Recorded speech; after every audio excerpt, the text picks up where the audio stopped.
چاہے حالات جیسے بھی ہوں، حالات آتے ہیں جاتے ہیں، مگر یہ ذہن میں رہے اللہ تبارک تعالی نے جہاں آدم علیہ السلام کو یہ فضیلت دی، وہیں شیطان کو آزادی دی، اور شیطان کا طریقہ یہ ہوتا ہے کہ وہ ہمیشہ طریقہ کار بدلتا ہے، اور ہماری فراست ہمیشہ اس طریقہ کار کو سمجھنے کی صلاحیت پیدا کرتا ہے، اور اسی کی وجہ سے ہماری صلاحیت اس پہ غالب ہوتی ہے، اور یہی وقت کا سب سے بڑا چیلنج ہے۔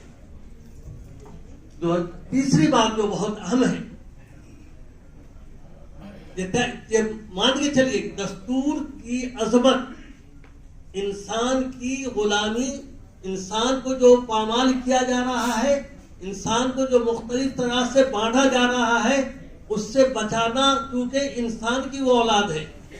تو ہمارے پاس یہ بات رہنی چاہیے کہ ہمیں ان لوگوں تک جن کو ستایا جا رہا ہے، جس میں ہم بھی شامل ہیں، ان تمام لوگوں کو ایک پیغام دینا چاہیے جسے قرآن نے مستضعفین، ایسے لوگ جس کو ستایا جا رہا ہے، ان کی ضروریات، ان کے خیالات، ان کے حالات، ان کے مطابق ہم پوری طرح سے سوچیں اور انہیں آگے بڑھانے کی کوشش کریں۔ ملی کونسل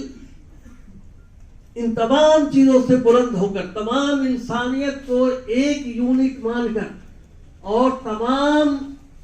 جو ہمارے مسالک اس سے بالا تر ہو کر جب ملک میں یہ کام کو شروع کریں گے، اس کا آغاز اسی وقت اس شعر سے کہ آج آپ کا دور آغاز ہے، آپ عزم پائے کیجیے کہ ہم یہاں سے پیغام لے کے جائیں گے اور ہر جگہ یہ بات کو پھیلائیں گے کہ آج ہماری ذمہ داری ہے کہ انسانوں کو بچایا جائے، مسلمانوں کو اس کا صحیح نمائندہ بنایا جائے، چونکہ اللہ تبارک تعالیٰ نے کہا تم خیر امت اخرجت للناس، اور یہ للناس والا حصہ ہمیں دوبارہ ذہن میں دوہرانا چاہیے کہ ناس کو ہم کیسے پوری طرح سے اوپر لا سکیں۔ اگر ہم نے یہ کام کر لیا تو آپ یقین مانیں کہ اس ملک میں بے شمار ابو طالب پیدا ہو جائیں گے، عمر اور ابو بکر اس کے بعد آتے رہیں گے، تو ہمیں ضرورت اس بات کی ہے کہ ان لوگوں کو بھی ساتھ لیں جو آپ کے آواز میں آواز ملا کر، آپ کے درد میں درد پیدا کر کے، آپ کے مصائب کو مصائب سمجھ کر، کیونکہ وہ بھی اس سے گزر رہے ہیں، تو اس طرح سے وہ پوری چیز ہو سکتی ہے۔ آخری بات، یہ آل انڈیا ملی کونسل ایک بہت ہی نازک حالات میں پیدا ہوئے، اور آج وہ نازک حالات ابھی تک پیدا ہے۔ یہ 1992 میں جب آپ یاد رکھیں، جب بننے کے بعد پورے ملک میں جب تارا بنا، ایک مثال میں دیتا ہوں جس سے آپ حالات کا مقابلہ کیسے کر سکتے ہیں۔ تارا کے خلاف آل انڈیا ملی کونسل نے الہ آباد میں ایک فیصلہ کیا کہ ہم اس کے خلاف مہم چلائیں گے، ایک بہت ہی عظیم الشان کانفرنس کریں گے، اور اس وقت بحیثیت ذمہ دار کے مجھے کوآرڈینیٹر بنایا گیا تھا۔ ہم نے تمام مسلم تنظیموں سے بھی اور اہم شخصیات سے بات چیت کی، موضوع کی، اکثر و بیشتر لوگوں نے اپنی معذرت پیش کی کہ کیوں ہماری تنظیموں کو بند کرانا چاہتے ہیں، کیوں یہ ایسے پروگرام آپ کرنا چاہتے ہیں جس میں بہت سارے خطرات ہیں، اور اس میں سب سے زیادہ آگے بڑھ کر کے غیر مسلموں کی جو تنظیمیں تھیں، اور خاص طور سے جو ہیومن رائٹس پہ کام کر رہے تھے، اس میں ایک راجندر پوری بھی تھے۔ انہوں نے پوری طاقت کے ساتھ ہمارا ساتھ دینے کا اعلان کیا، اور وہ پروگرام اتنا زبردست ہوا کہ اس کے بعد جو ہے وہ دھیرے دھیرے شکلیں حکومت چاہتی ہے تو بدلتی رہتی ہے، بہت ساری چیزیں ہوئی، لیکن جو ڈائریکٹ اس وقت وہ لوگ ہٹانا اس کے خلاف کامیابی کے ساتھ ہوا۔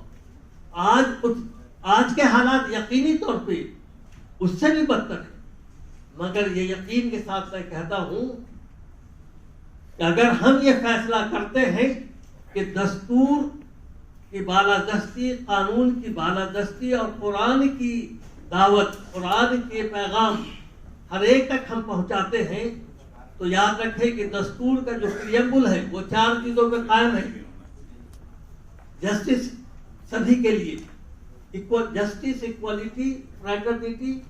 اینڈ لیبرٹی، یہ 4 چیزیں ہیں. قرآن کا تمام علماء کرام میں دعوت دیتا ہوں کہ قرآن کا مطالعہ آپ کریں تو یہ 4 چیزوں کے علاوہ آپ کو کچھ نہیں ملے گا. وہ چاروں چیزیں قرآن نے بدرجہ عدم پیش کیا ہے. کیا یہ ہماری ذمہ داری نہیں ہے کہ جو قرآن کی تعلیم ہے اس کو عام انسان کی طرف لے جائے؟